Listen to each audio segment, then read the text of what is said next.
lift our sights, to set big goals, to make it clear that America's best days can be and are ahead of us. I want to thank both the candidates. While we've been debating tonight, CNN has learned that a labor union fund has committed $25 million in low-interest loans to help replace lead-contaminated pipes. I want to thank the candidates, the Democratic National Committee, our hosts here at the Flint Cultural Center, and most of all, the people of Flint. Just 2 days from now, it's another Super Tuesday when Michigan and 3 other states hold primaries.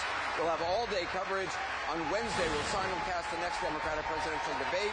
It'll air on CNN in English and on Univision in Spanish.